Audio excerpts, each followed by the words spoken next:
Good morning, everybody. Thank you, as always, again, for joining me. We've got a great menu. These are some of my favorite summertime things to eat. So there are a couple of things that I want to start with. For those of you that were with me on the class last week, are there any questions on any of the dishes that we did? Let's kind of start there. Any questions? I know that a lot of you sent pictures and you sent some of your notes and thoughts on stuff, and I appreciate that. And it was great to see that you were cooking. But any questions on anything that we did last week? Nothing. Okay. Mike? Yes. Mike? Yes. This is Lorraine. I wasn't on the list to learn about the class last week. Can you tell us what you made? Actually, Lorraine, what I'll do is, if you can shoot me an email, because I don't want to take up time with that now. If you can shoot me an email, I will send you the recipe packet. And then if you have any questions on that, you know how to get to me. Thank you. All right. Any other questions on last week? All right. Just a couple of things from just some of the comments from folks. Remember, as you're cooking stuff, just because the recipe says do something for 5 minutes or do something for 4 minutes or put something in the oven, again, remember, you've got to watch the time. You're the cook. The recipe is a guide. So today when we go out to the grill and I talk about grilling the chicken and I say, on my grill, it may take 4 minutes or 5 minutes aside or whatever it may be, use your judgment at that point. Just because the recipe says something, again, just use that as a guide. The gazpacho that we made last week, Susan, was it you that did the avocado on top? It wasn't me. It was Joanne? It was me, yeah. Okay. I really like that. One of the things that I saw, some people did some different garnishes, but Joanne did a dice of avocado on top of it. And I thought that was really nice because you got that kind of chewy texture to the soup, but then you've got something nice and soft and kind of creamy with the avocado. So I thought that would work very well. The one thing that I didn't mention was that it also goes very well with vodka. My note says Gina. I'm not sure who Gina is, but maybe the gazpacho goes well with Gina. I assume that was probably a gin and a typo on my part.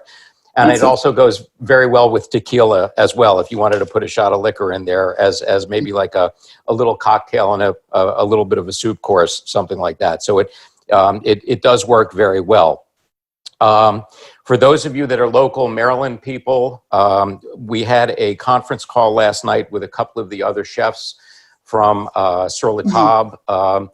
For those of you that have not heard, Sur La Table did file bankruptcy or filed Chapter 11.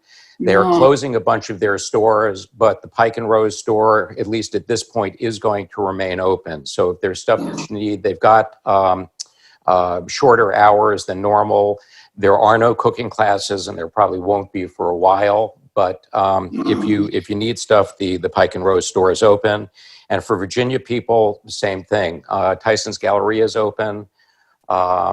Pentagon and Alexandria are also open as well, but they are not doing any cooking classes as well. So hopefully we are going to get past the Chapter 11, and we'll at least keep the Pike and Rose store open. As I said earlier, guys, please mute yourself now. If you have a question, pop your mic back on. But apparently the way that this works with Zoom is that if you start saying something or if you cough or you sneeze, then people aren't seeing me. And frankly, it's all about me, as my wife would say. And when you ask questions, please identify yourself. First name is fine. I know some of you are in witness protection, so we can keep your last names out of it. All right. I think that's all my notes. Next class is going to be Thursday, the 23rd. And does 6:30 work for everybody at this point? Okay, I'm not hearing anything, so we'll go with 6:30. All right. Let's get into our recipe packet and talk about what we are going to do today. Everybody should have a recipe packet. We are going to do grilled romaine with a Caesar dressing. I'm going to do the Caesar dressing in a minute. I'm going to show you how to do that, and then we'll go outside. We're going to kind of grill everything at once. And so this is real simple and pretty easy to do, but it's a nice variation on just a regular salad. We're going to do chicken shawarma. The two chicken dishes that I've given you, the shawarma recipe and then the original recipe that we were going to do today, which was the the sheet pan chicken. I didn't want to do the sheet pan chicken because it was basically the same technique that we used last week. I'll come back and I'll talk a little bit more about that recipe just to give you some thoughts on that. The great thing about both of these chicken dishes is that these are flavor bombs because you're marinating the chicken in different herbs and spices, and you really need to let them marinate for at least a good 12 hours, if not 24 hours. The chicken that I'm going to grill today, I marinated about this time yesterday, or put in the marinade this time yesterday. And it really intensely flavors the chicken. So both of these are great dishes. So we'll do that. We'll do the Israeli salad. I've given you a recipe for 5-minute hummus. This is a quick, using canned chickpea version of Chef Michael Solomonov's recipe. Solomonov is the chef and owner of a restaurant in Philly called Zahav, and also has a cookbook, coincidentally enough, called Zahav. And that recipe, his classic recipe, requires soaking and cooking chickpeas.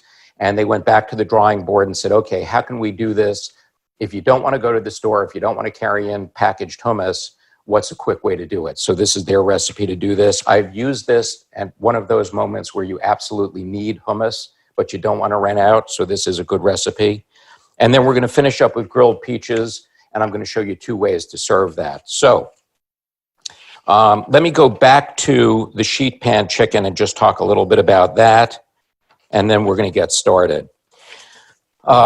This is, as is the recipe for the chicken shawarma, this is something that also came from the New York Times. One of the best resources that I've found, it is a subscription service, but for me, I think it's the best $40 a year that you will spend, is for the New York Times cooking site. They have recipes going back to, my God, the 50s and the 60s on the site. And the neat thing is that if you have an iPad or an iPhone, they have an app that you can use, and you can actually download recipes from other sites to that site. I'm not being paid by the New York Times, but I think a lot of their recipes and a lot of their chefs there are pretty good. Just a couple of notes on the sheet pan chicken. Again, with this, I would use thighs. I would marinate these at least a good 12 to 24 hours before you cook them. The nice thing is that everything goes onto one sheet pan, goes into the oven, and gets roasted off. For the pancetta on this, you can usually find pancetta 2 ways. You can find it in little tubs, and it's already cubed up. And then you can find it usually thinly sliced. If you're anywhere near an Italian deli or a good deli, you can actually have them slice it for you, or just get a chunk of it and dice it up yourself. What I found is that the pre-diced stuff is very, very fatty, and the sodium content in that is much higher than the sliced pancetta. The sliced pancetta is a lot leaner. So if you were going to go with one or the other, I would go with the sliced and then just dice that up finely yourself. Now, I've made the mistake once of saying, wow, I've probably got a little bit more than 2 ounces. I'm going to throw whatever I had on the chicken. Nice impulse, because you want that kind of bacony flavor, or that pancetta flavor. But the reality is that there was way too much fat in the pan, and I had to drain it off. So make sure when you do it, adhere to the recipe on that one. Go to maybe 2.5 ounces of pancetta and no more than that. So any questions so far? Yeah, Mike, this is Yes. Sue. I have a general question for one of the things in there. It talks about grating a garlic clove. They're so small. How do you grate a garlic? All right, so I don't grate garlic cloves. If you have a grater or a microplane grater, you can grate them like that. What I do is smash it and make a puree. We did that actually last week with the shrimp dish that we did. So instead of grating it, just smash the garlic clove and chop it finely, and then add a little bit of salt to it. Literally use your knife to make a puree out of it. With a small garlic clove like that, you're going to get knuckle in there, and it's not a good thing. So I try and avoid that. Thanks. Not a problem. All right. So what I wanted, yeah. It's Rosemary. Can I just ask a quick question? How long did you say you had to marinate the sheet pan chicken? Did you just said? For the sheet pan chicken, typically what I'll do is I'll marinate it in the morning to cook it that evening. Okay. You could marinate it the night before and just leave it in the fridge as well. Okay, great. Thank you so much. Appreciate it. Yep. All right. So what I want to start with, we're going to do a little side, or kind of an accompaniment to our grilled Caesar salad. So what I've got on here, this is a half sheet tray, And this is a Silpat. These are silicon mats. And what I put on here is not quite a quarter of a cup of Parmesan on these. And what I'm going to make are basically Parmesan crackers or Parmesan tuiles. What these are going to do is they're going to bake off. I've got the oven set at 450. These are going to bake off, get nice and crispy, and I serve them as basically an accompaniment to the grilled salad. So that's basically what it looks like. You can certainly put more on the tray.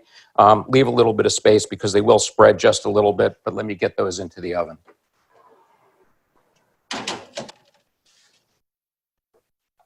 And you're going to keep an eye on those for me, Scott? Okay, good. All right. What I want to do is start with the peaches and marinating the peaches and get them done. Last week when we blanched the tomatoes, we put an X in the bottom of the tomato. So I'm going to do the same thing, but I'm going to do something a little bit different on this. When I do peaches, if I put this into the hot water now and peel the skin off and then try and twist the peach to open it, it's pretty slippery. So what I do is just take my knife and cut the peach first. And if I'm lucky, this will come out cleanly. I got lucky. And take the pit out. And then what I'm going to do is I've got some boiling water on the stove. Let me just turn this up a little bit. And I'm really just going to put that peach in there, those peach halves in there for about 30 seconds. And what I'm doing is I want to loosen the skin with this. You're going to serve this with ice cream, or you're going to serve this with cake. And the problem is that if you give somebody a spoon and you've got the skin on it, then you're kind of digging through that skin. So I tend to blanch and shock these to take the skin off them. I think it's just a little bit nicer of a presentation. And then I've got a bucket with ice water in it just to chill them down. And then I'm going to get them into my marinade. The marinade that I'm going to use today is a little bit of rum, a little bit of vanilla, some allspice, and brown sugar. And you can marinate these. They don't have to marinate long, maybe an hour or so, and that's usually plenty.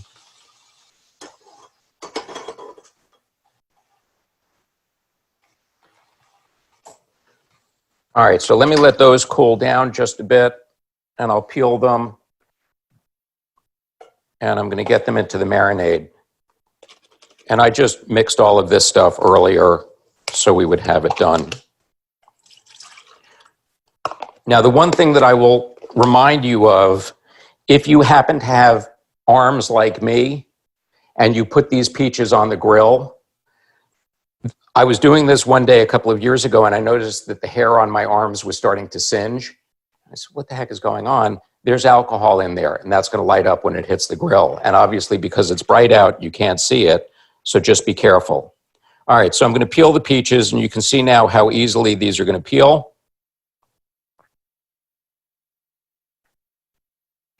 And I'm going to toss them in there just to get them coated in that marinade, and I'll set those aside until we go out to the grill.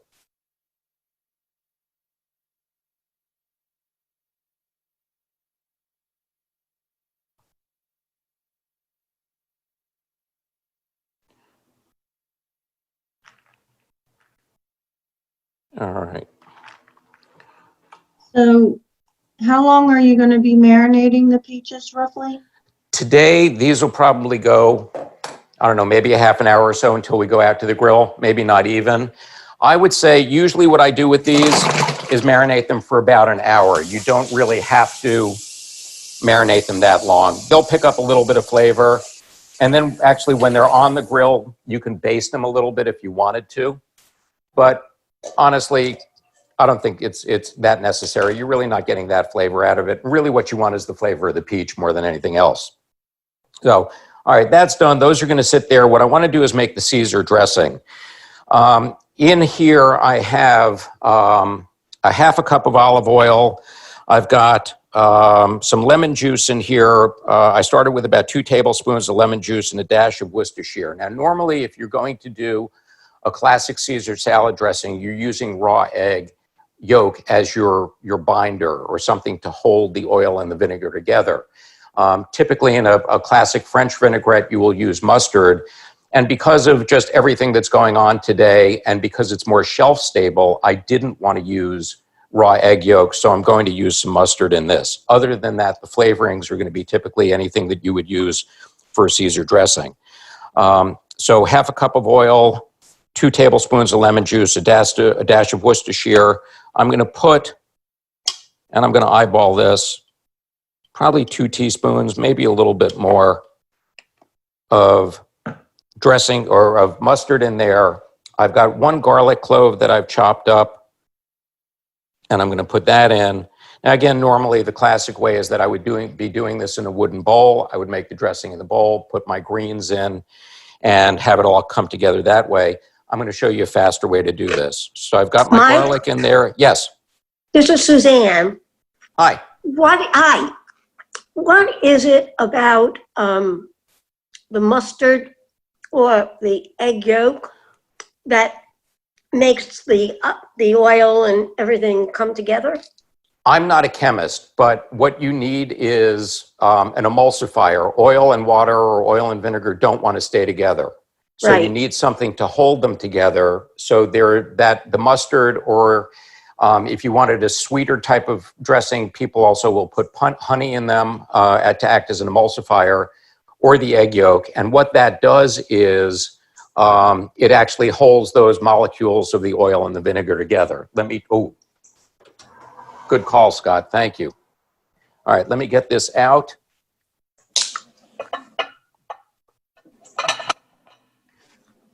Yeah, those are perfect.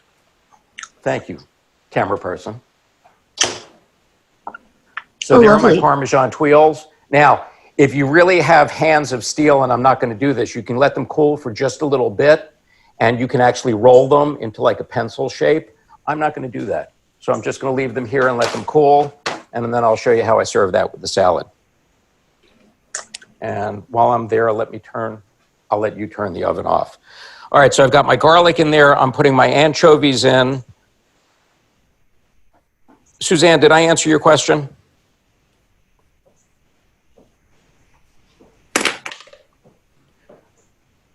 And then what I want to do is get a fair amount of pepper in there. And because the anchovies are there and they're pretty salty, I'm just going to add a little pinch of salt in there as well. Now, as I said, normally what I would do is do this in a bowl with a whisk and the whole process, but if you have a stick blender, an immersion blender, this actually speeds up the process. And the beautiful thing about this is that this blade is running so fast here that this will emulsify everything and bring it together. It'll chop the garlic, it'll puree those anchovies, and then literally this will never come out of suspension. Mike, what type of mustard did you use? And then Grey Poupon. Typically you would use a Dijon mustard because you want a little bit of that spice. oh, okay. And how long were the Parmesan wheels in the oven? I don't know, 2 minutes, 3 minutes, maybe a little bit longer. How long were the Parmesan crisps in the oven? 2.5, 3 minutes. Yeah, and the temperature was pretty high on that. We had that set at 450.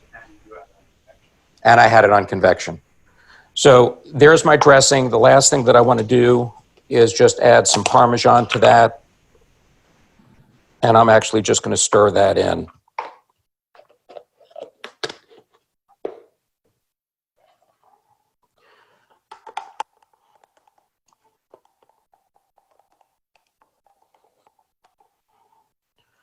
So there's my Caesar dressing. I just want to make sure that I got everything in there that I needed, and I think I'm good.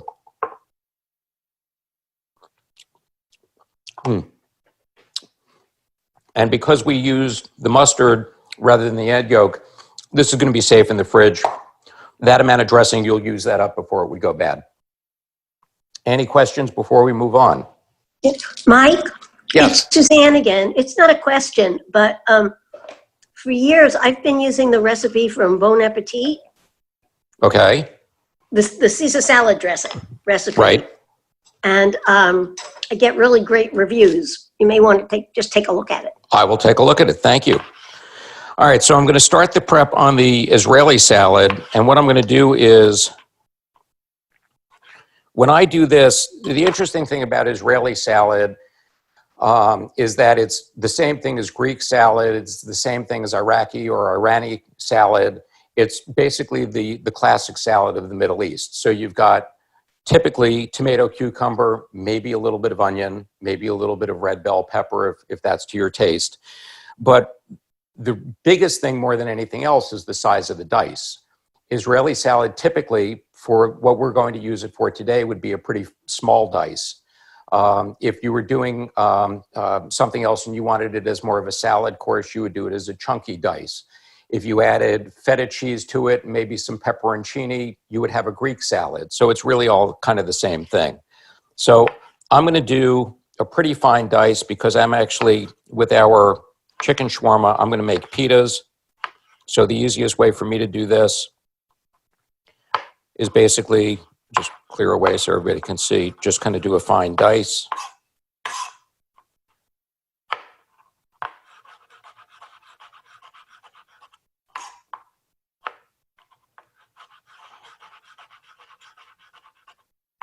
While I'm doing this, any other questions as I'm going through this?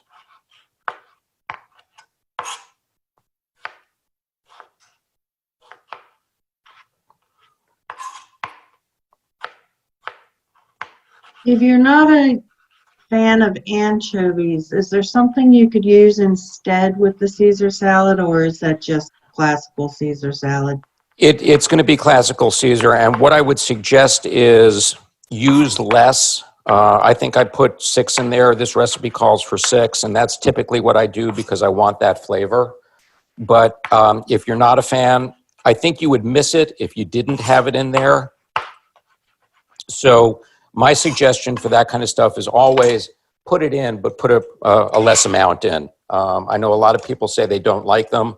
I've snuck anchovies into stuff where people have said, wow, there's something there. I don't know what it is, but wow, that's really good. And when I tell them it's anchovies, it's like, okay, never would have thought that. So I'm going to season the tomatoes, and I put the tomatoes in a bowl or in a colander because these and then the cucumber are actually going to release a lot of juice. So I don't want all of that juice to go into my salad. So what I'm going to do is put those in there and let them kind of drain out a little bit with that salt in there. I'm going to treat the cucumber basically the same way that I treated the zucchini and yellow squash last week and take the seed pod out. That was you guys. Yeah, it was. Okay. And then what I'm going to do is do a fine dice of the cucumber.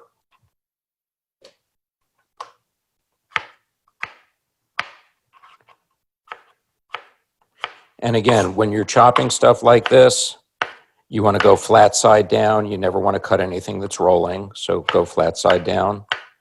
And do all of one cut first, and then come back and do the other cut. So I've cut all of my cucumber baton like that.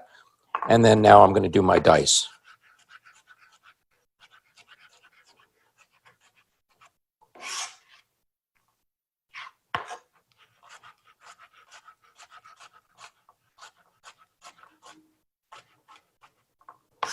There we go.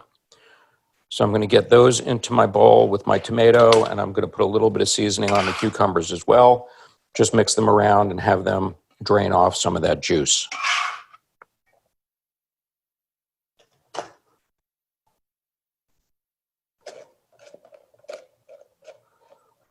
Okay. All right, last thing that I want to do is chop up a little bit of parsley. And as we did last week, what I want to do is try and get the bad leaves off. And again, so you've got the longer stem and the shorter stem, so just try and even up everything between your thumb and your forefinger.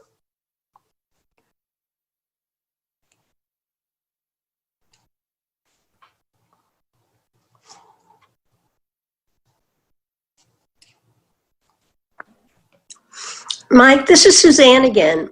Yes. Why do chefs prefer Italian parsley? You know, good question. I've used both, Suzanne. I think the flavor profile to me of the Italian parsley is a little bit different than the curly parsley.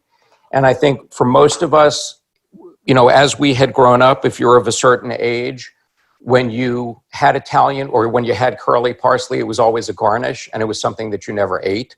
So I think that may be part of it. But I do think that the flavor profile of the Italian parsley is a little bit nicer, maybe a touch bit milder than the curly parsley.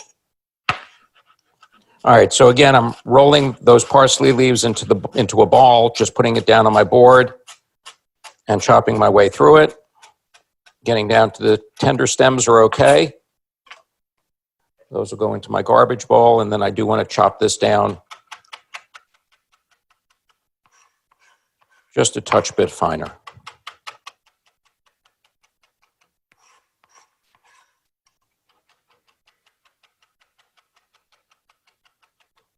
And just keep bringing that pile of food back together. The nice thing about parsley, if for whatever reason you have to do a lot of it, you're doing a Mediterranean menu, you can actually do this a day or so in advance.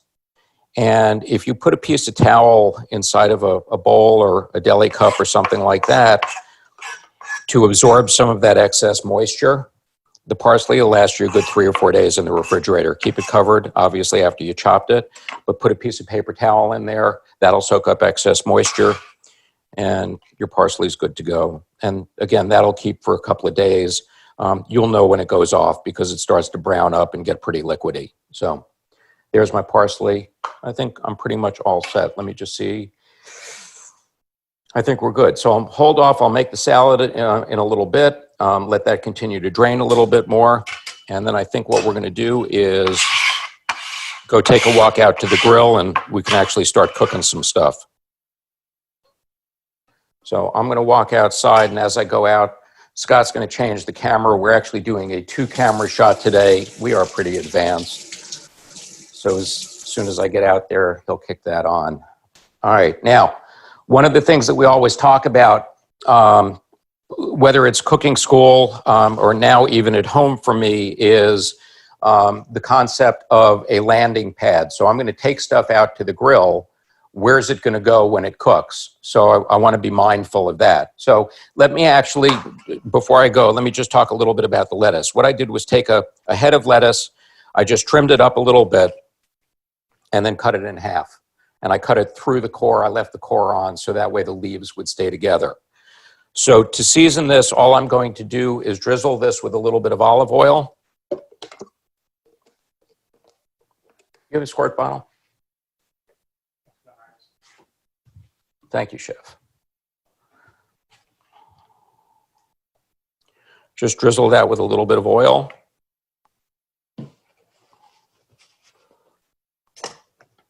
Season it with a little bit of salt and pepper.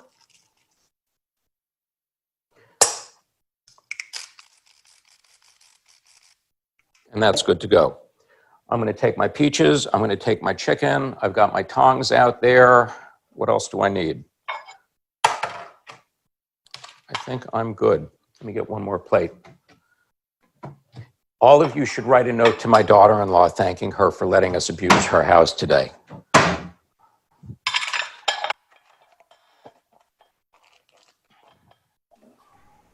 Thank you, daughter-in-law. I brought her flowers. Good boy. There you go. There you go. Great idea. And I gotta tell you, it's a lovely kitchen. I like how Oh, big yeah. that island is. It is a beautiful, it's an amazing kitchen. It should be my beautiful. kitchen. I told them that when they bought the house. I said, no. You take my house, I'll take your kitchen. Yeah, All right, their so- island's about twice the size of mine. I like that. Spread out. So what I'm going to do is I'm going to hold off on doing the chicken. I'm going to do the peaches and the lettuce, and then I'll come back. Now, when I grill, to me, it is all about heat. So for those of you that grill at medium or low heat, turn the burners on, let the thing preheat. That's what it's here for. You want some pretty significant heat on your grill. So because I've got oil on my lettuce, I'm not going to put anything else on there. I just want to give the grill a scrape. And we had actually oiled this earlier. So I'm just going to put my romaine on there, and that's it. I'm just going to leave it for a minute or two. I'm not trying to cook the lettuce. All I really want to do is just get some grill marks on there, and that's it. So it's pretty quick and easy. In the meantime, let me get my peaches on. I'm just going to float these around again. And these I want to go on the grill cut side down. And again, I'm going to be careful because there is alcohol in this. And really, the peaches you can flip back over if you wanted to get a little bit of color on the other side. Mike, what And then- temperature is this? As high as I can get the grill. Okay. So all my burners are on high. So what I'm going to do is actually close the lid for a minute while I'm waiting for that. Any other questions while we're waiting for that? Yes, grill, Stephen. Yeah, we've gone to gas years ago. I'm a big fan of Weber. I still have my old Weber kettle grill, which was the first grill that I ever got. It is under my deck. I am afraid to open it because it's been under my deck for probably 30-something years and I haven't used it. But yeah, the Weber gas grills are really, really nice, and I'm a big fan of them. There we go. And you just sprayed the romaine lettuce with a little bit of olive oil? Yeah, I just drizzled it with a little bit of olive oil, some salt and pepper. That was it. All right, so I'm going to move these. I want to get a little bit more color on those. And I'm going to put the chicken on as well, and I'm just going to cover the grill and let that go. Now, here are my chicken thighs. These are skinless, boneless thighs. I don't know if you can see this, and I'm trying not to get chickeny stuff all over the place. But when you grill something like this, there's a smoother side, which is the side that was closest to the skin. And then there's the inside where the bone was. So when you grill this, you want to grill that smooth side down. We would call that the presentation side because that would go up on the plate. So it's going to look a little bit nicer if you do it that way. So I'm going to lay my chicken thighs on the grill. These are going to go about 4 minutes, and then we're going to come back out. We'll flip them. Can you use chicken breast also, or You can, yes. thighs versus Yeah, breast? I like the thighs for this because you've got, it's just a little bit richer, it's darker meat, and I just like the flavor of that a little bit better. Plus, these are very forgiving because there's a little bit more to them. If you wind up overcooking them a little bit, that's fine. They'll be okay. So I'm going to take my peaches off. Ooh, almost lost that one. And I've just got a little bit of char on them. That's all I'm looking for with this. So I'm going to close that up. I'm going to let those go, and I'm going to go back into the kitchen. And again, I'm going to leave a plate here for when we come out to put the chicken on when that's done.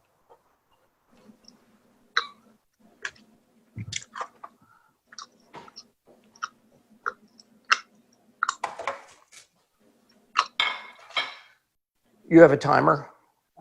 Okay, all right, so let's go about 4 minutes on those, and then we can run out and flip them. All right, so while I'm doing this, or while we're waiting for the chicken, let me show you how I would typically serve the Caesar. And this is the kind of thing that you want to do this not too far in advance, because otherwise you basically now cook the lettuce a little bit. So you don't want it to really wilt down too much. So what I just do is serve it like that. I take a big plate. I have a spoon. Look at that. Put a little bit of my dressing on it.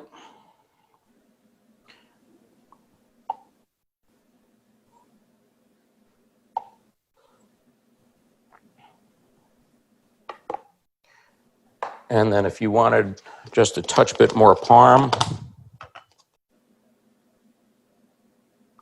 on there as well, because you can't have enough parm. And then let me get one of my Parmesan croutons.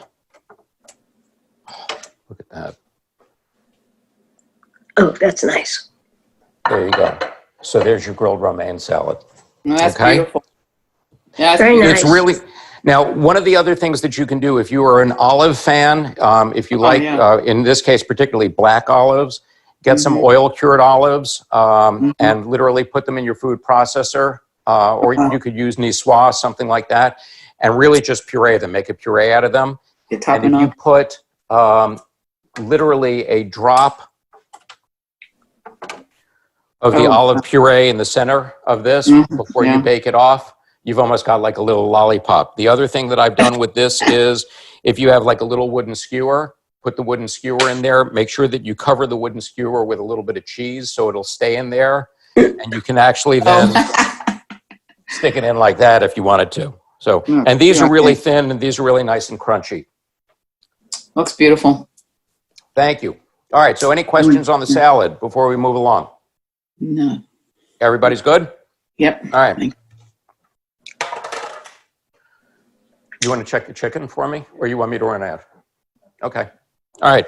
So what I'm going to do is just kind of get in here again, toss my salad. Oh, the other thing that I wanted to do is add just a little bit of onion to this, so I can kind of review with everybody onion cutting. Everybody's doing all right? We're okay time-wise for everybody? All right. So stem end of the onion, root end of the onion. When you cut an onion, the root end is your friend. You want to keep the root end on because that helps hold the leaves together. So I'm going to take that stem end off, and that gives me flat food. And then I'm going to cut through the root, and that allows me to do two things. Number one, it allows me to grab that peel, that onion skin a little bit easier and get that off. But it also gives me a flat surface now to cut my onion. So I'm going to bring the board and the onion down to the edge of the counter. I'm going to put one horizontal cut because this is a small piece of onion. You don't like it when I go like that? My cameraman's waving me off. And then I'm going to do a couple of vertical cuts. The root is here. I'm cutting away from the root, tip of the knife down, away from the root. Mike, are any of your kids chefs? No. Actually, Scott is starting to cook a little bit, and my son Robert has been doing a quarantine challenge. I think they're at week 13 or 14 or something like that. Every week, my daughter-in-law gives him a basket of ingredients, and Sunday night, he's posting something online on Facebook of what she's given him and what's the meal going to be. So it's fun to watch him do that. All right, so I'm draining this out, and because I have one tomato and one cucumber, there's not a whole lot of liquid here, but let me show you what we got. And that's that tomato water and that cucumber water. So I don't know if you can see what's in there, but maybe there's a quarter of a cup of liquid. This actually, and again, somehow it's just magically going back to liquor again. If you wanted to make a Bloody Mary, if you had some of this is just pure vegetable juice with a little bit of salt in it. So or drink it without the liquor, that's fine too. Why would you do that? All right, so my tomatoes and cucumber are going in. Little bit of onion is going in. And even though I seasoned this with salt and pepper, I'm going to give it another little hit of salt and pepper.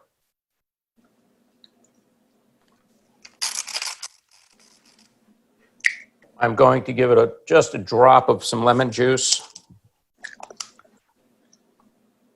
You can always add a little bit more. How's the chicken doing? Oh, okay. And then dress it with a little bit of olive oil. So my salad, my Israeli salad, is good to go.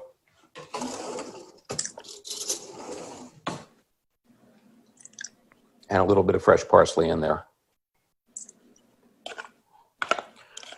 So I'm just going to let that sit and kind of marinate for a minute.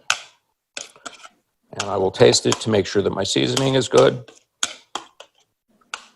Mike, do you ever add feta cheese and black olives? When I'm doing a Greek salad, yes, I absolutely do. In fact, I was toying with one of the other things that I was thinking about today was doing Greek chicken skewers with a tzatziki sauce and a Greek salad, but I opted for the chicken shawarma. Oh. Yeah. Oh, that's so beautiful. there's the Israeli salad. Looks and delicious. Actually, in fact,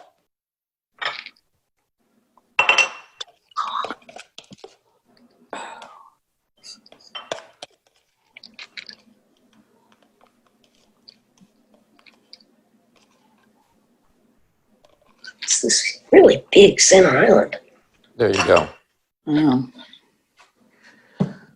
All right, so what I want to do is, through the magic of the internet, I just happen to have a couple of chicken thighs. So I'm going to show you how I would normally put this together. You can do this a couple of ways. If you wanted to just chunk up the chicken, and typically with this, I don't serve a whole thigh. I would normally chunk this up because this is really meant to be as kind of like street food.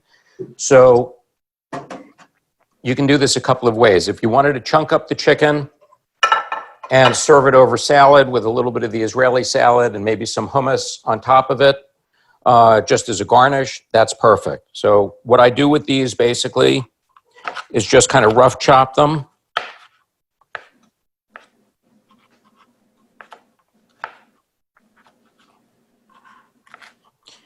And if you've got, I mean, there are a zillion different things that you can put in this, but for me, a little bit of the hummus.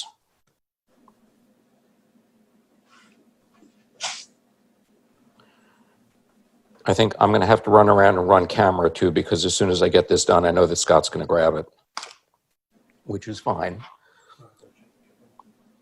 And a little bit of that chicken shawarma. Putting in a pita. Yeah, Mm-hmm. and then Wow. a little bit of that idea. Israeli salad on top. Oh my And goodness. there you go. So that, again, typically for me, that's how I'm going to eat it. But again, as I said, throw it over a salad. Basically, any way that you do it, it's going to be a great meal. So, any questions on that? You want me to go? Okay. All right. I'm going to go back, walk outside. I'm going to check the chicken. It was 4 minutes aside. All right. So we'll take a look and see how it looks.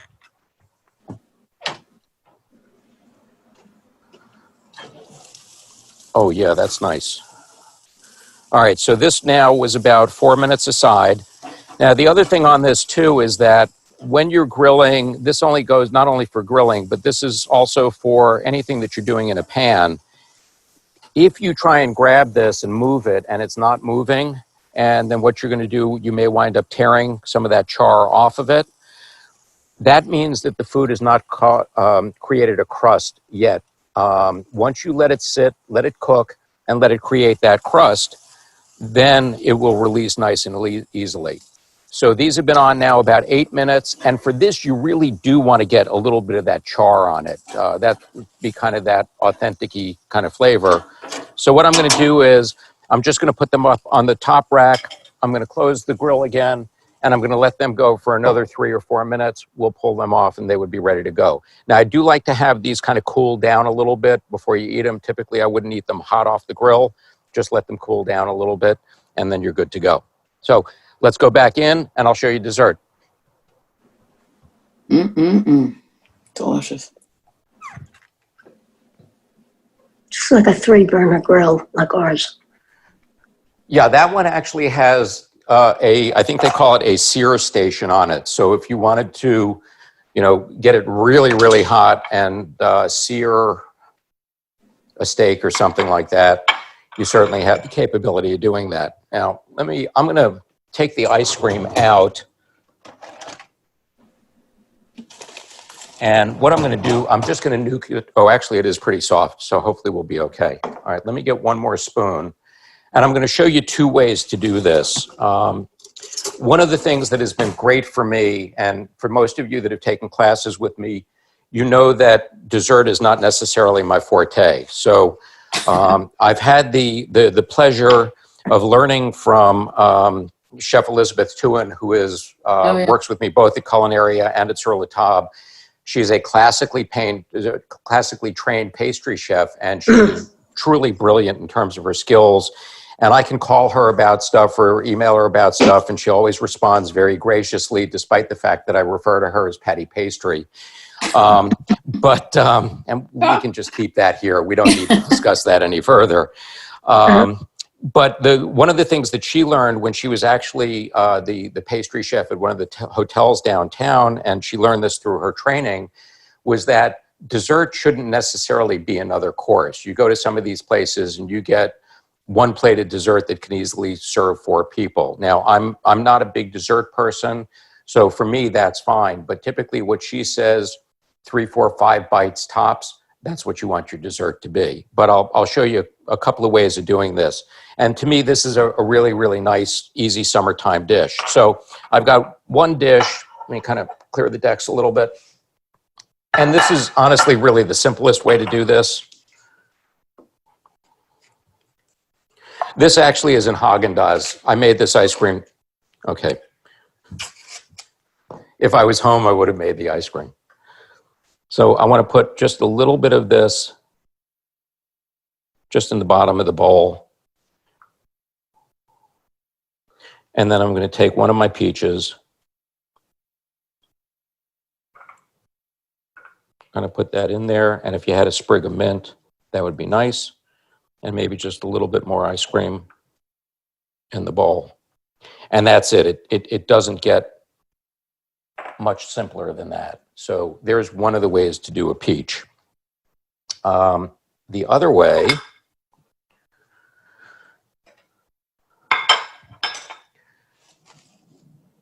this is an olive oil cake. I made this a couple of months ago when we were still doing cooking classes at Culinaria. And I wanted a piece of cake, but I didn't want to go out and buy a whole cake. So I would assume that the flavoring in this is going to work. I'm sure you'll tell me. Okay, all right. So what I want to do is just get a knife, and I want to basically just cut a slab out of this.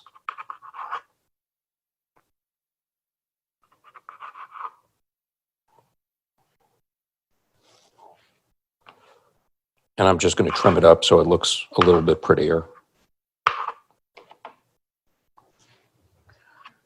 Put that on my plate.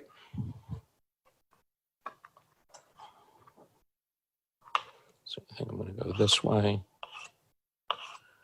And this is a little fussier, but it does look pretty.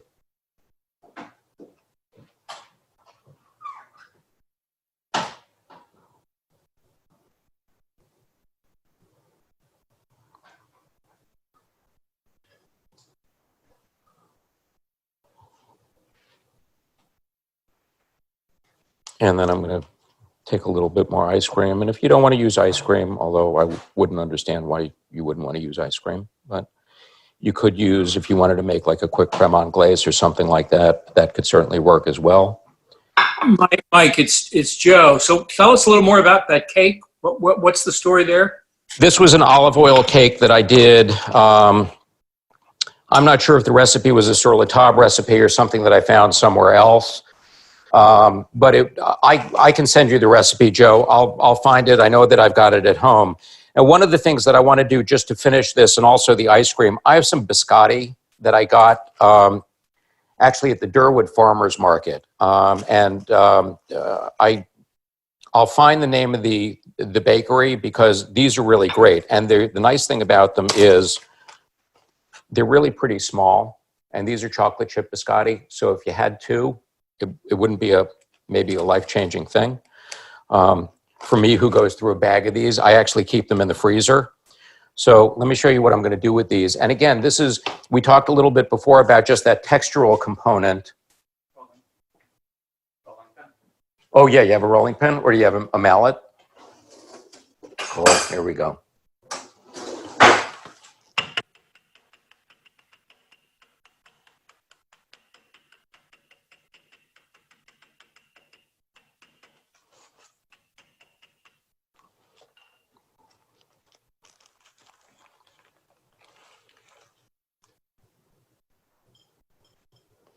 And again, it's just a little bit of crunch. It's a little bit of a textural component. It looks pretty on the plate. There you go.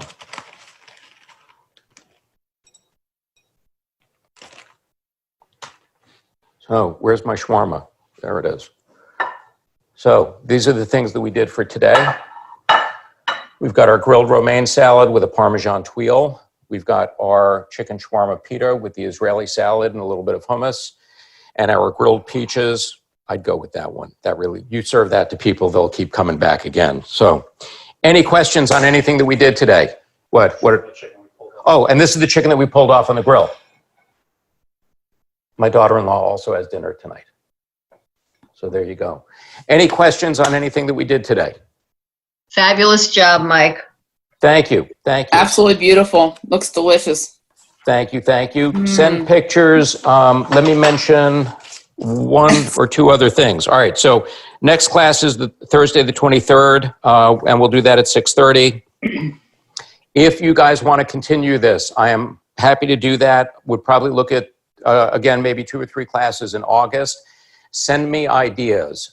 If I'm going to be doing this at Culinaria, I have their kitchen to use, and we'd have some different angles to play with the cameras and stuff. So send me ideas. Nothing too complicated. I want to keep this stuff summertime and nice and easy. So next class, what I want to do is the way that I think we had, we're going to do, and I'll give you a couple of options, bacon, lettuce, and tomato salad. We're going to do fresh tomatoes with pasta. I'm going to make pasta just to show you the technique, and I'll roll it out as well. But it works perfectly with box pasta, so don't feel that you have to become a pasta chef to be able to do that. And then for dessert, I am going to do literally a 3-minute chocolate cherry sorbet, and it all goes into the food processor, and it comes out in no time. So that's next class. The other thing that I was thinking about in terms of rather than the bacon, lettuce, and tomato salad, I was thinking maybe as an alternative, we could do like a grilled vegetable salad, corn salad with a little bit of bacon in it as well. But I'm thinking maybe in August, because we're in the peak of beautiful vegetable season, maybe we'll do a vegetable class in August. So other than that, any questions? Well, my husband sent me this link and I loved the class. Thank you so much. You'll get my bill. How can I get on the mailing list? I should have your email. Who am I talking to? Lisa DiCarlo. Hi, Lisa. Hi. I will check to make sure that you should be on the Zoom list. Oh, the other thing also with that is I will send the link to this. Apparently, I figured out how to actually record this. And I know that there's probably nothing more that you guys want to do is watch my shining bald head for another hour. But if there are questions that you have, if you want to go back and watch the video, I'll make that link available.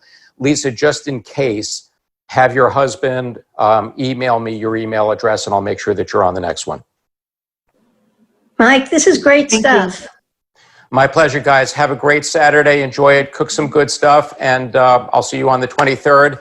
And all of you know where to find me. If you've got any questions, send pictures. The other thing is keep an eye out for an announcement, because the website at some point in the near term is going to go up as well. And hopefully we'll have recipes and videos and all kinds of stuff there as well. So thank you all for being with me. Mike, what website? It will be, once it's up, it'll be chefselman.com. Oh, we spent we spent a lot of money developing the name. So funny. Mike, thank All you. right. This was great. Have a great Mike, weekend, thank you. everybody. Thank you for joining. Bye. Yum, yum.